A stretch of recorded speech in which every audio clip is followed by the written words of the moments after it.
Ok សួស្តីទាំងអស់គ្នាបាទថ្ងៃនេះផងខ្ញុំនឹងបង្រៀនអ្នកទាំងអស់គ្នាជាដំបូងអំពីវិធី scan បាទ DL05 ចូលមកកាន់ទូរស័ព្ទដៃរបស់យើងជាដំបូងយើងត្រូវមាន app e-service បាទយើងបន្ទាប់ពីយើងមាន app e-service ហើយយើងនឹងធ្វើការ scan DL05 នេះចូលតែយើងត្រូវធ្វើម៉េចបាទបើសិនជារបស់ថ្មីអីទេមិនមែនសិនជារបស់ដែលយើងយូរហើយយើងមានវិធីសាស្ត្របាទដំបូងយើងត្រូវនេះមកចុច reset ណាបាទចុច reset ហើយជា12ឬក៏យើងលឺសលេងបាទពេលចុច reset ហើយយើងមក check មើលកន្លែងខាងមុខនេះវាត្រូវមានលេខ0 ផ្លឹបផ្លែលេខ0ហ្នឹងវានឹងផ្លឹបផ្លែរយៈពេល3នាទីបើយើងអត់ scan ទេបាទវានឹងឡុតទៅវិញហើយបើយើងចង់ scan គឺយើងត្រូវតែមកចុចម្ដងទៀត reset ម្ដងទៀតណាតែឥឡូវយើងចូលមក scan បាទហើយដល់ពេលយើង scan ហ្នឹងគឺវានៅខាងក្រោយនេះ S នៅខាងក្រោយយើង scan មកបាទហើយពេល scan ហ្នឹងគេប្រាប់បាទបើកនៅយើងបើកហើយបាទ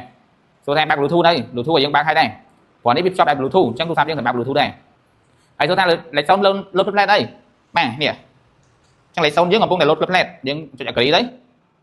អូខេចឹងយើងធ្វើការបាទឃើញទេ so fast លឿនមែនទែន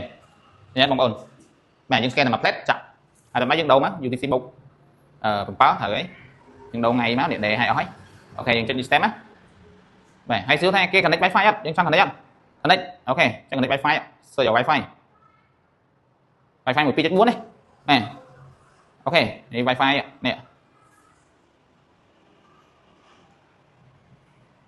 បាទយើងចាំផ្លែតហើយវាកំពុងចុះមួយ Wi-Fi ចឹងចំពោះ e-service វាមានភាពងាយស្រួលមែនទែនដំបូងយើងត្រូវភ្ជាប់ជាមួយនឹង sound ហ្នឹងគឺប្រើប្រាស់ជាមួយនឹង Bluetooth បាទបើក Bluetooth ហើយតាមមកនេះតាមមួយ Wi-Fi មកបាទវាកំពុងតែចាប់បាទអូខេ successful connect to the network ស្គាល់ហើយបាទអូខេ next តបាទយើងបង្កើតមកខ្ញុំដាក់ថានេះ smart lock ហើយយើងបង្កើត space អូខេយើង save ទៅអូខេនេះមក smart lock យើងនេះងាយស្រួលមែនទែនបាទវីដេអូនេះចប់ហើយបាទអរគុណ